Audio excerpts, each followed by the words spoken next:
Welcome back to Secretly Frequencies, the podcast that meets labels and artists from the Secretly family and tells the untold stories behind their musical histories. Today, my co-host is Eric Osmon, who works at Run for Cover Records and runs the wonderful Lamo Records, home of Lily Seabird, Hurry, Trace Mountains, Shannon Moser, and many more. Eric and I have been friends for a good while, and it's a friendship built on a shared love for today's guests, Superchunk. Eric, how's it going? It's going great, Tom. Thank you for having me. Superchunk was started by McCaughan and Laura Ballance in Chapel Hill, North Carolina, in 1989, and in the 37 years since have released 13 studio albums, 4 singles collections, and, if you include all their Clambake series, a multitude of live shows and other ephemera. Resolutely independent, running their own label Merge Records, at the same time as releasing records and touring around the world, Superchunk have been a huge influence on artists globally, whether that be from a musical perspective or just the DIY spirit they carry.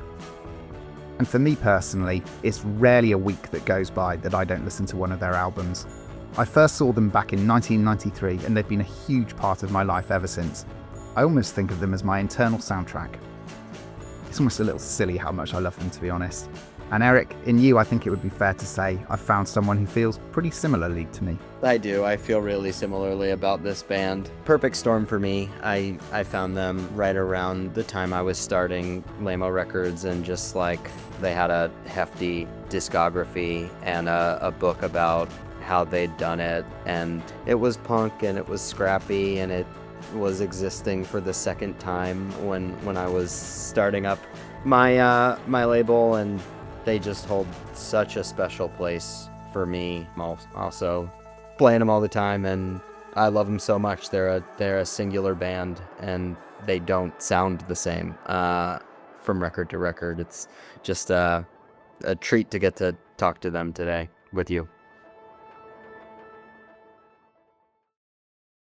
Okay, let's welcome Jim and Mac from Superchunk into the room. Hello, how's it going? Oh, great. Going well. How are you guys doing? Yeah, really good, really good. So where are you both dialing in from today? I'm in Durham, North Carolina, about 5 miles from Mac, I would guess. I'm across the border into Chapel Hill. Okay, fantastic. So we're going to go through a lot of your songs today. How well do you think you're going to remember your own songs? There's a lot of songs in the Superchunk catalogue. It must be nearly 200. I'm going to know 80% of these songs. Solid. You think, oh, I'll know all these, but then in reality, it's like, I don't know. We'll see. We'll see. I'm looking forward to the deep cuts. Yeah. Okay, should we go ahead with the first song? Let's hear it.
Sick to Move.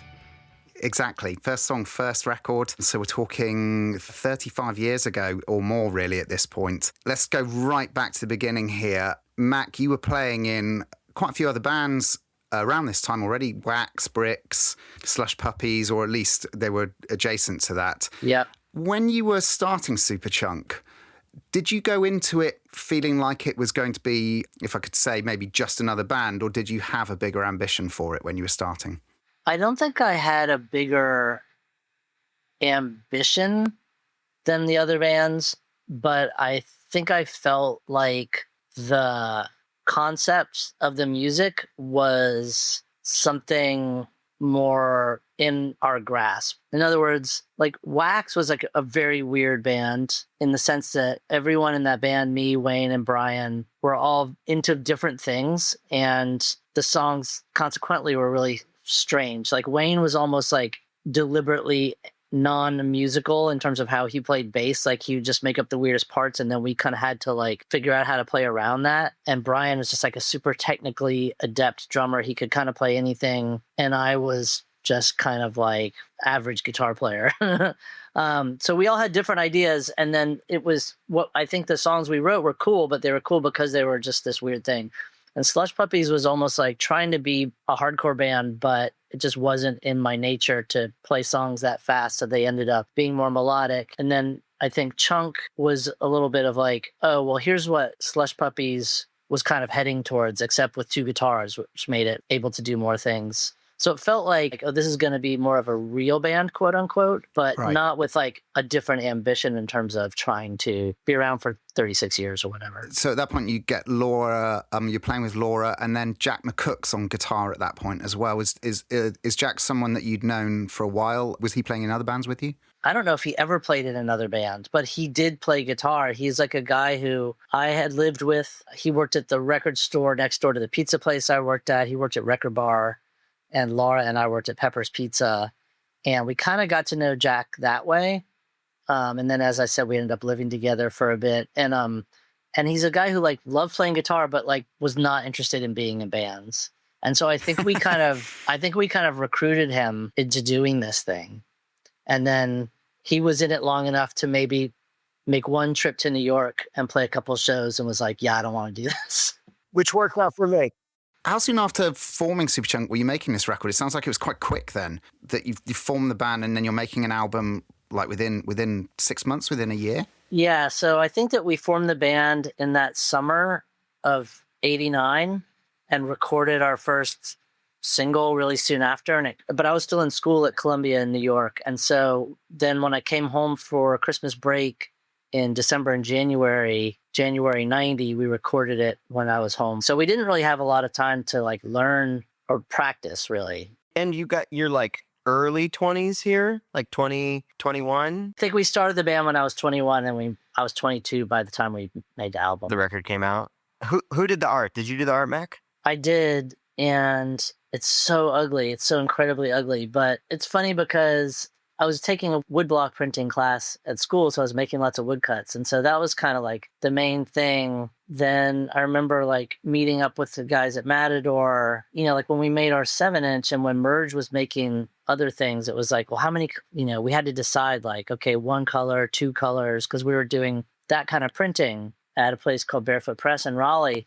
And then when we made the album, I was like, well, how many colors can we have on the cover? They were like, it's full color. So I was like, whoa, so that's how it ends up with like just these garish colors.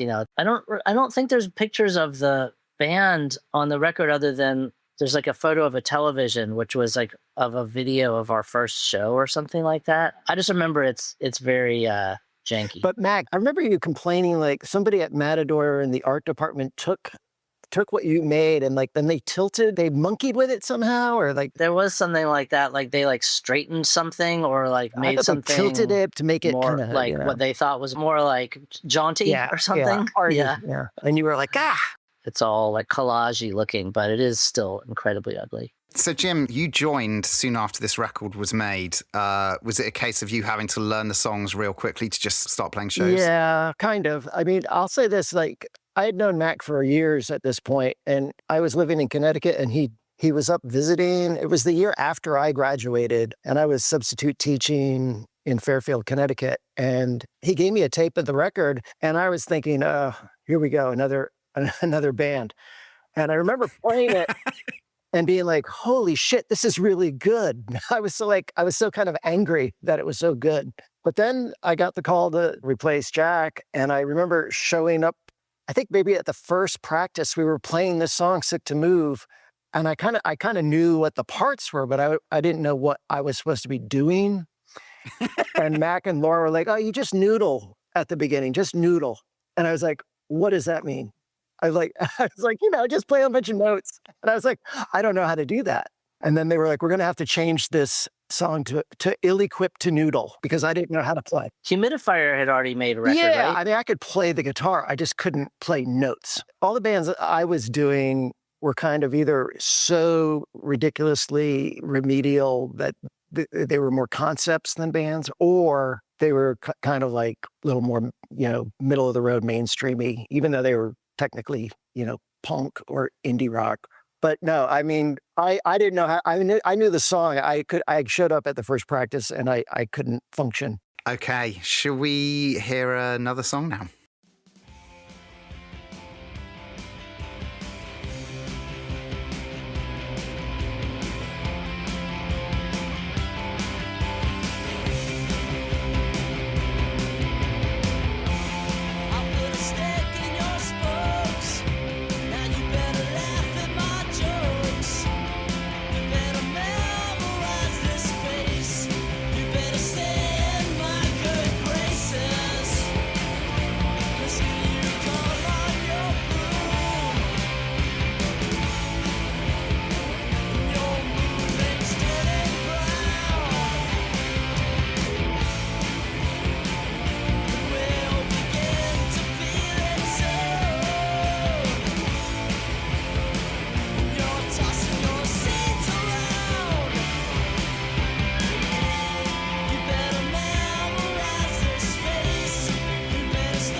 Seed Toss. Seed Toss. That is Seed Toss from No Pocky for Kitty. The first album with Jim on it. And the last album with Chuck on it. Yeah, so I'd love to hear a little bit about the recording of that record made with Steve Albini, but uncredited, correct? Yes. Yeah, he said something about thinking that would actually be a hindrance to the appeal of a record if people saw his name on the back. I don't know why we went along with that, but I guess he was kind of thinking like people would think that we were like much noisier than we were or something like that. And he wanted us to have as broad an appeal as we could without his name putting us off in a different category. Yeah, and I think he also said that if his name is on the record, that's what you're going to have to talk about. Like any interview or that's a good point. Any kind of, like any notice that you got would be the start. It was like, oh, so you got Steve Albini to produce your record or something. And then he's like, you want to talk about,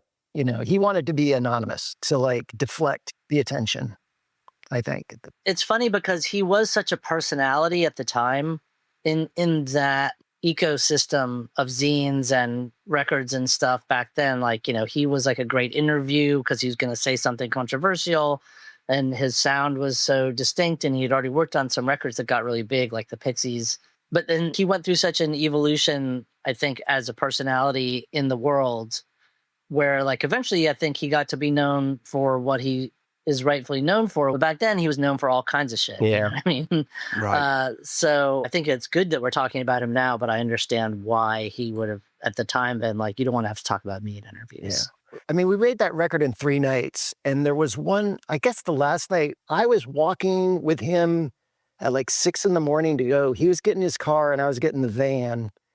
And it was just the two of us. And we were walking down, a deserted street in downtown Chicago. And he just stopped and he looked, he's like, you guys don't think I'm a dick, do you?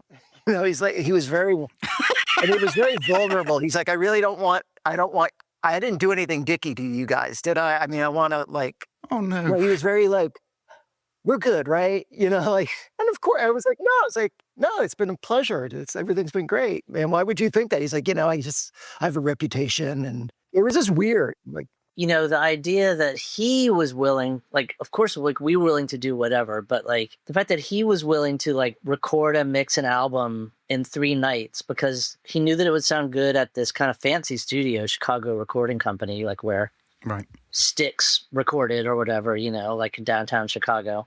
He knew that would be a good place for us to do it, but he also knew that we couldn't afford it. So the fact that he was willing to stay up all night, 3 nights in a row, tracking and mixing the whole album was like, is like an amazing sacrifice on his part. Because we could have been like, we don't have any money. And he'd be like, well, work somewhere else or whatever. I'm not going to stay up 3 nights in a row to work with you or just because you can't afford it, It's worth saying that this record sounds incredible. The fidelity is really different from the first one, and just the way it moves and the way it kind of holds up as an artifact of like the band in the early 90s. I feel like this record just fucking rocks. Thanks. Yeah, I'm really thankful that we made it with him and that it exists and that it sounds like it does, because it really did bring, I think, a lot more people listen to us because of this record. And he really kind of dampened some of our instincts that worked against us on like the first record and the third record, I would say. He was so about stripping away unnecessary stuff. And we were all like, I mean, I don't know, Jim probably wasn't like this, but I was definitely like, put more guitar tracks on it, put more harmonies, add more vocals. And he was the one that was like kind of like making us understand, like, no, you don't understand. Like, it's going to sound bigger if there's less stuff, which is like when you're 22 is like a hard idea to get through your brain. You know what I mean? Like, and I have the right mics on it and it's just going to sound fucking huge. You know what I mean? Like if you put 3 more on there, it's not going to sound huge anymore. It's going to like cancel it out. Especially being told that at like, the studio where Styx was making records where everything sounds amazing, Yeah. You're like, yeah, well, let's get more going on. I can understand that. It's still pretty scrappy in terms of the performances, at least my singing, but like, and that part of that is like a time thing, but also just his philosophy about how to make things sound good. And he's like, I'm capturing what you sound like, not some vision that you have of your record. You know what I mean? I think that's what makes it so special. It's the document. Yeah. And the few guitar overdubs that are on there, he was great. I mean, it wasn't like, I'm not going to do that. No, you can't do that. He was very, it'll just sound better if we just, do it this way. But like, if you really, really want to do that guitar overdub, okay, we'll do it. There aren't a whole lot of them on there, but every time he did it, I kind of remember him going, oh, this sounds pretty good. Like, that's good. It wasn't like hard ass about it or anything. I want to quickly touch on the fact that, like, already at this point, when you're making this record, for want of a better phrase, there was already quite a lot of heat on you, right? Like, you'd started playing shows and started touring quite a bit by this point, and you decided to stick with Matador. Was there a lot of other labels coming to you with interest? Were there other deals on the table? Post No Pocky, I guess that is when the interest was coming to us from Atlantic, and I can't remember where else. We had lunch with a few people. Sony. Yeah, Sony, that's right.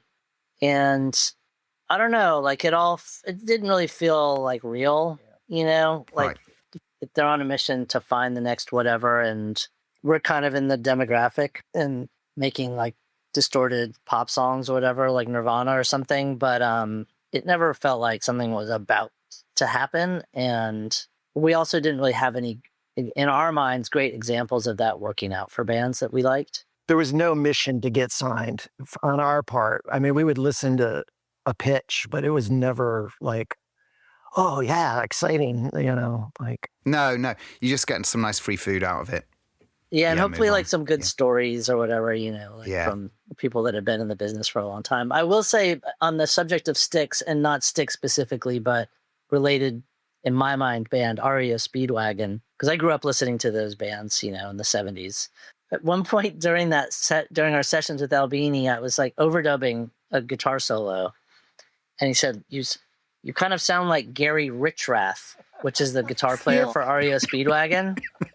And we had not talked about REO Speedwagon at this point at all. Like there was no way for him to know that I was like a fan, So I was like, oh, okay, in my mind, that I know he's trying to like be an asshole here, but like I'm like, great, that's a great compliment.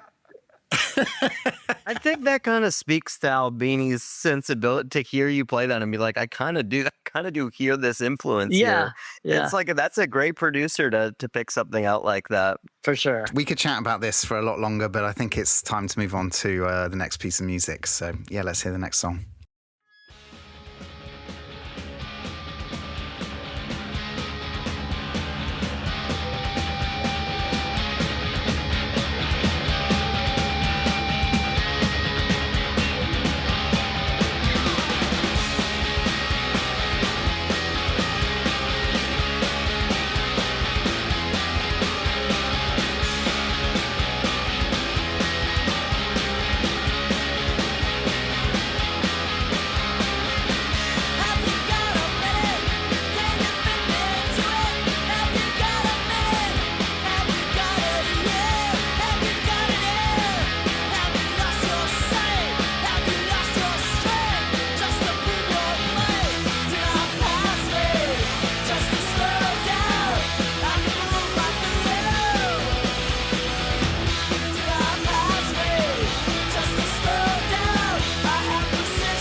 Precision Auto. Precision Auto? So I don't want to make this an interview about like people you went into the studio to record with, but I am particularly interested about this song and the fact that you ended up working with John Reese, because it does feel like this song has a real like Drive Like Jay Who kind of vibe to that riff. And I was interested to know, had the fact that you had written that riff part of the thing that made you think, oh, let's go and do this with John? Or was it all somewhat accidental? Or which way around did it occur? Or am I hearing something that no one else is hearing? It's funny because I think that there are some songs on there that have like a Rocket from the Crypt riff feeling to it, but I never really thought of that song as being one of them. Oh, really? Okay. I think that we were just big fans of those first two Rocket records and the Jehu record that had come out at that point. They just sounded huge to us, and we had become friends with them. And I think just thought like, let's work with you, like where you work, and get that same mass, John's personality was so, I mean, we got to be friends, and it was like pretty genuine. And to this day, I mean, we just saw him like, what, 2 months ago, a month ago? We were playing in San Diego with them. And it was just a pleasure to be with. So this is the first record with a very long-term lineup of Superchunk. This is the first record with John Worster. Jim, obviously, you're on this record. You're on No Pocky as well. It feels to me like this is the first record where a real like Superchunk sound is really defined. And I'm assuming that because by that point you had been touring a lot I guess you're writing a lot at this point. Did it feel going into this record like you were really, really starting to hone into what was going to define something for you for quite a long time? I think so, in the sense that there's a lot of different types of songs on this record. Yeah. That we would kind of visit throughout our whole discography. And, I think one of the problems with being that old is that, like, you want to record all the songs you have. So, like, we recorded, like, way too many songs probably for the amount of time that we have booked in the studio. But part of that was like, well, we have songs like Precision Auto and For Tension and kind of things that could have been on No Pocky or the first record even, But then we also had songs like From the Curve or Trash Heap or Swallow That, which are like, more building. And I think just getting to do those things and put them on a record next to all the types of songs that we already had was like a cool growth for us. I feel like this record's a little bit of a bridge from Pocky to Foolish, with some of those longer, like slower, but still like really commanding tracks on there. And I also feel like, for me, discovering a lot of these records after the fact and going back and kind of starting from the beginning, especially the track we just played, Precision Auto, like I feel like I hear the Swami influence from the jump on this one. It has just that like extremely caffeinated energy, but it feels like it has some of that, like that ferocious feeling, that Froberg bite a little bit, which is not John Reese, but Sure, it's there. I might be remembering this wrong, but my memory is that when we were figuring out or running down Precision Auto, the main influence or the main thing we were kind of ripping off was the 3Ds. The weird chord progression is kind of weird. And like the lead guitar, what you're doing is very David Mitchell-y. I think that you could be right, though. That also applies to Hyper Yes, Enough. definitely. So definitely. I remember we played this show in New York during CMJ, I think, but it was Pavement, us, and My Bloody Valentine at this club that is the room itself used to be Studio 54. It might have been called the Ritz. Was it Roseland? I don't remember. You can see ticket stubs online, but I remember we played that song. The record this record didn't exist yet, but we played that song, and our booking agent Bob Lawton was there with Sonic Youth, who he also booked, and he's like, "What was that one song?" I was like, "Oh, it's a new song, Precision Auto." He's like, "Yeah, it sounds like the Dead Boys," and he's like, "I think that's the first time that like Sonics heard you and were like, oh, okay, get this now." Like, because he's always like trying to get his bigger bands into his smaller bands like us so we could open for them, And we had played with Sonic Youth at this point already, but that was like the song when we played it live and he had never heard it before, that he was like, oh, like that's the one right there, And the reaction at Matador was the same for that song. Like, I remember Johan, who worked there at the time, being like, forget about Slack Motherfucker, like this is your best song.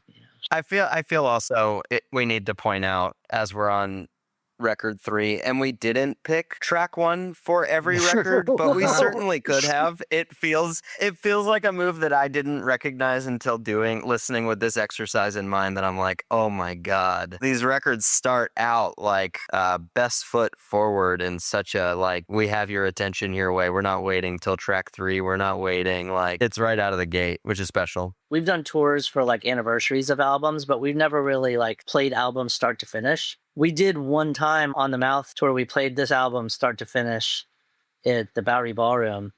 And when the first song is this, it's kind of all downhill from there. And then, you know what I mean? Like most, like if you're writing a set list, like you put the best songs last, And so one reason to not play your whole album all the way through is that if it starts with the best songs, by the end, people are like, I don't even remember what happens after this, I want to ask a little bit about your European touring and sort of where your stature in Europe around this time, because you were NME cover stars on this record, this is in the era where NME was a absolutely huge publication, selling over 100,000 copies a week, and being on the front cover of Enemy is like a huge deal. Was that something that you were excited about? Was it scary? Was it something that you were thinking, oh my goodness, it feels like this is getting out of control? What's your memories of that moment? We were touring for No Pocky, and it was like, the American The Yanks bands are coming. are invading or whatever. The Yanks are coming. Yeah. And I remember they wanted us to be holding a burning American flag on the cover, and we're just like, that's too cringy. So then they came up with the idea of taking a photo in the photographer's recording studio, and he's like a very well-known photographer. He was awesome. I can't remember if it's Steve Gullick or I don't know. And then they burnt a hole in a flag, and so the picture is of our faces through this hole in the American flag. And I remember blasting PJ Harvey's Dry, which had just come out. And I was like, what is this record? Like, this is incredible. And so, like, I think that even by the time, like, we were on the cover, there was, like, English music happening that was going to take over the American band phase. Well, I actually think it was Melody Maker that Suede were on the cover before I think they put, like, one single out. I will say, as someone who was getting into independent music, and this is around the time I first heard you, I remember that moment that Suede hit the front cover of Melody Maker and thinking, this is the end of me being able to read about bands I like. Oh, no. The British music press. Nothing wrong with Suede. The thing is, I can look back now and think, okay, that music was actually really good, but when you're, 13, 14 years old, yeah, and you want to read about Superchunk or Archers or... Yeah, you don't want music that sounds like David Bowie at that point. No, I didn't. It was years before I understood that. Okay, let's move on to the next one. Let's hear it.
Why do you have to put a date on everything? It is. Why do you have to put a date on everything from Foolish? There's no agenda to me choosing that one other than I absolutely love that song. And I've tried to contact Matthew, your tour manager and sound person, to find out if it's on the set list, if it's for shows I'm going to. Occasionally he's let me know. Foolish is the first record that you put out on Merge. This is where Merge is fully up and running, first album. And also, again, another big leap forward in sound here. For many Superchunk fans, this is considered an absolute favourite, sort of the linchpin of maybe the first era, the first decade really of Superchunk. How do you feel about it now, looking back? I guess we are, just over 30 years away from it. I think it sounds good. I mean, Brian Paulson produced it, and I think that his adherence to like not exactly Albini principles, but like very, very similar in the sense of like, I'm just trying to capture the sound of this band means that it's not dated. And the only thing dated might be like my singing style or something, but it sounds like us playing those songs. And I think that the thing that we brought to it was, again, like a willingness to kind of change our sound a little bit. Not that it's like all of a sudden made us sound like mainstream or what was on the radio, but I think the cleaner guitar sounds probably opened us up in terms of people's listening, like people who in the past would have like heard a little bit of Precision Auto or whatever and been like, yeah, it's not for me. So maybe it's like a little poppier in that sense. It's hard to imagine like the chatter around this record as someone who wasn't listening to it when it was coming out, but just like how it felt hearing like, you know, you guys were putting it out yourself, anything about the like the matter of the record, and then just getting into it and hearing this, like near minute of sonic theater a little bit, for lack of a better of a better description. I don't think we necessarily talked about this at the time, but you know, Brian had worked with Slint, and in my mind, like that whole Like a Fool has like a real Slint element to it, like the clean guitar and the like real slow like spaces and stuff. To me were like Spiderland influenced. And I also think that the clean guitar sound, again, just credit to Unrest, because like I was listening to a lot of Unrest. We played shows with them, touring for On the Mouth, and Brian had done their record at Pachyderm where we made this one. And so Unrest were recommended Brian and recommended that studio that we worked there. And so that's, in my mind, that's how we ended up there. Okay, let's move on and hear the next song.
Animated Airplanes. Yeah, that is Animated Airplanes from Here's Where the Strings Come In. Talk about like evidence of touring. Like we're writing songs about international air travel and jet lag. That is actually partly why I chose this song. There are a number of songs throughout the Superchunk discography where you sing about flying. And I have to assume your deep dislike of it. I think it's love-hate. I like travel and I like flying and I like visiting other places. So I'm not really hating on it. So there's a big opening song on this record as well, which we haven't chosen to play on this, but you can listen to it in the playlist for the show. It was also a really big video hit for you as well, wasn't it? Hyper Enough. Yeah, I think that was our. So we made that record at Fort Apache in Boston, and the initial idea was to record with Paul Coldery and Sean Slade. Yeah. And I can't remember how far we got into a conversation with them, but at a certain point, like we had the studio booked, but then they couldn't do it. So we were like, oh, well, I mean, the studio is legendary, you know, and we loved a lot of records that had been made there. And so we still wanted to work there. And I think Gary, who owned the studio, suggested we work with the house engineer, Wally Gagel. And that's what we ended up doing. And Wally has a real ear for like big rock, like radio ready rock. And I don't remember whose idea it was. It might have been, I think, Corey at Touch and Go, because Merge went through Touch and Go. Merge Records went through Touch and Go Records at the time. And I think Corey had worked with Karen Glauber, who's a radio promoter. And Karen is an incredible person who she worked at A&M in the 80s, has all these great stories about the bands that she worked with in the 80s and 90s. And, you know, whether it's like Julian Cope, like she has a picture of Julian Cope in her apartment. And Corey was like, we've worked with this woman on getting songs played on modern rock radio. And I think that this song has a good chance of that happening. So we're going to hire her. We recommend that you hire her. We're like, okay.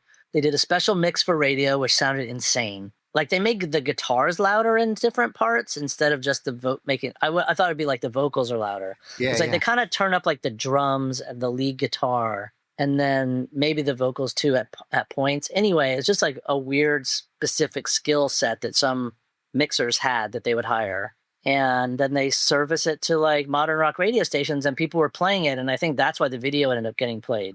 At this point in the band, what's the writing process for songs? Is everybody bringing songs into the practice space? Yeah, how are you bringing finished items in? Are you? I've always hated this word, but jamming a lot or anything like that?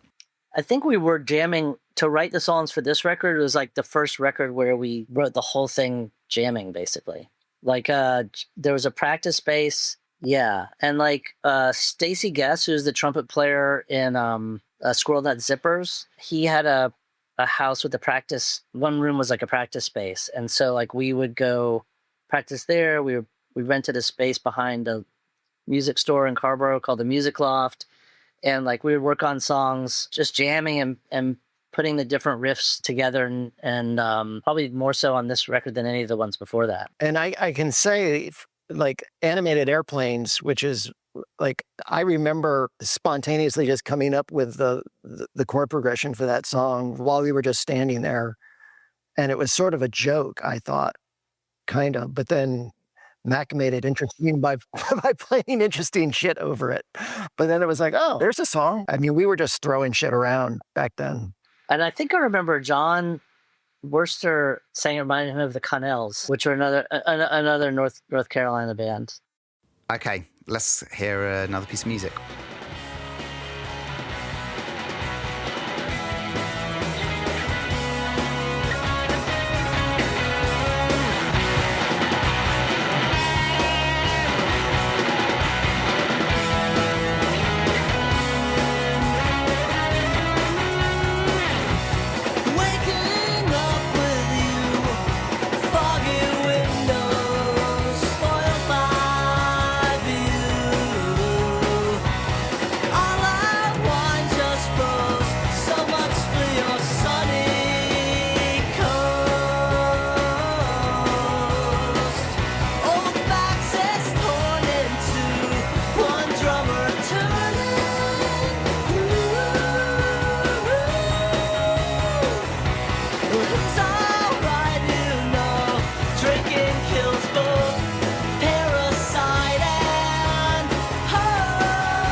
European medicine. That is European medicine from Indoor Living. Do you know, Eric and I were talking about this before we did the podcast, and Eric and I have spoken about this on and off. He and I both feel like this is potentially our favorite Superchunk album. Oh my gosh. And Wow. I think that might surprise you, because my understanding is that it's not one that you feel particularly close to, but maybe I'm wrong. I really wanted to hear about this. I don't know, Jim, what do you think? I mean, I just remember that time in the band, it was like the most fun to record for me. And since then, it's like, I think it has held up kind of really well. But at the time, it was not, I mean, I felt like it was like people were backing away a little bit at that point. It's weird because like I love the range on this record. I think that makes it really listenable because it's going a lot of different places and you're not just getting like bludgeoned for 45 minutes or whatever. And we made this record with John Plymall, who was in the band called the Pressure Boys when I was in high school that we used to go see, this ska band. It was fantastic. Oh, wow. And then Plymall, became a recording engineer and just had a great ear and was like super easy to work with. And he was willing to work the crazy hours that we were working to make records like this.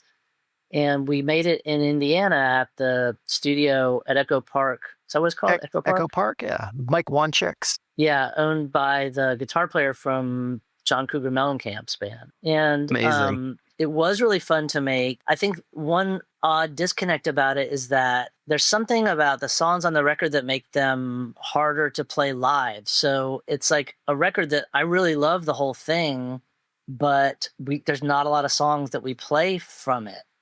And I think that may be one reason that you have the impression that like we don't like it or something, but I really like it a lot. It's just that the songs either have like really weird guitar tunings, or like Watery Hands, the hook is like a synthesizer riff that like we don't really bring a synthesizer with us on tour. So it's a strange one, but I think it's a fun one to listen to, but then playing it live becomes difficult. We started playing Martinis on the Roof a bit more often on this last tour, and we hadn't played that for a long time. So there are songs that we will bring back out but when we do, we have to like really relearn them in order to play them live, I feel like the vocal performance on this record feels really confident. I feel like there's a lot of reach stuff, like Every Single Instinct, or like Marquee, where Marquee. it's just like these songs and the vocals are amazing. The band feels locked in. The drum intro on the Popular Music is so great. Oh yeah, really good. Yeah. Yeah, John's killing it on that. Yeah. And on European Medicine as well. I want to take Definitely. credit for the vocals on this record. I was going to give you credit. No, but one of the reasons why it was so fun to record was like when Mac was doing the vocals, I remember I would sit in the control room with John Plymall, and I was probably completely shit-faced every single moment of the vocals being done. But, Mac would like sing a little, and then we'd like look at each other and kind of come up with ways to like egg him on, or get a better performance, just stupid shit. But like Plymall like taped the talkback button to my chest so that I could hit it like somebody in Star Trek or something. Whenever I wanted to, I'd be like, "Oh, do that again." So but it got to the point where like Mac had to do so many fucking takes just because we were like basically just laughing our asses off through the whole thing. But that is what I was going to bring up, is like this process, because I think it's the first record where we really did that. Because usually by the time it gets to like I'm doing vocals or guitar solos or something, everyone just can fuck off and go do whatever they want to do. But so Jim like stayed around, and with Plymall, like it was awesome to have this sounding board of those guys in the control room, because to your point, Eric, like there's songs with like kind of weird vocal parts, like really high, and so to like sing them in a way that doesn't sound both natural, but also it's like going to be falsetto because the notes are high and the melody is like up there or whatever, to like, to make that happen, but in a way that doesn't feel like, oh, that's weird sounding, instead of like, oh, well, that sounds cool, And then I feel like, Jim, we've kind of kept that process ever since then. Not really. I mean, not to that shit-faced extent, but no, but yeah. I mean, you get a lot. I was uninhibited by by the amount of scotch I was drinking. But I can't sing, like I'm tone deaf. So like I'm the last person to like nowadays, like when we'll still like look at each other, not you, Mac, but like in the control room when you're doing the vocals, we kind of like look at each other and it's always just sort of like, who's gonna say it? Like do it again. You know what I mean? Not because it's hard, it's really hard to do. Vocals are probably the hardest thing to record. And as somebody who can't sing, I'm not gonna like, unless I am drunk, say anything. But I can tell. But what I want it to sound like, and what we can live with. Whether to say like you're going to be embarrassed to hear that in 5 years, or like no, you're going to be, or you're going to be fine. I think I used to say like, oh, you sound like Andrea McCardle in Annie, or it's like it sounds like you don't want to sound like that. It's stuff like that's the kind of shit that we go down. Yeah. I also think that Martinis on the Roof might be my favorite closer on a Superchunk record. I feel like it's such a great song, so sweet, so sad, and just like perfect ending to this record. Also, I love the record cover. I love the blue. I love the painting. Oh, thanks. I think it's great. Just so you know, I feel like I've always wanted to let you know this. This is around the tour for this record. It's the first time I met you because my band actually opened your London show. Oh, right. We were first of four, so probably on before doors even opened. But I can't believe we had 3 bands opening for us. We would never have agreed to that. When was that? That was at the Garage. It was originally just 2, but then Idlewild got added to the bill very last minute because they were, if you remember that band, Scottish band, they were very hot at the time, and I think maybe you shared an agent and they really wanted to get them a London show. I was really cross because it forced my band further down the bill. Dang. Wait, remind me the name of your band at the time? It's a real bad name. Come on. Umbrella. Umbrella? Yeah. That's a fine name. It was the mid-90s. Yeah, sure. Fortunately, none of that music exists online, so... It had 3 syllables. Yeah. I mean, let's bet, at least it wasn't a 1-syllable word.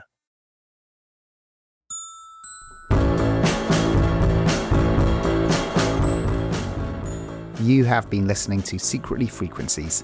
I'm Tom Davies, my co-host was Eric Osmon, and this was part 1 of our 2-episode series with the greatest band in the world, yes, I have said it, Superchunk. You can hear all the songs from today's episode on our playlists via the link in the show notes, and do check back in the Secretly Frequencies archive for shows with Ghostly International, Numero Group, Jack Jaguar, Sharon Van Etten, Oneida, Lonnie Holly, there are so many more. The Secretly Society podcast is an original production of the Secretly Group. This episode was mixed by Carson Outwater, with additional editing by Isaac Sanchez. The project manager for the Secretly Society podcast is Coco Segala. Robbie Morris is the creative director. Look out for more from the Secretly Society wherever you get your podcasts.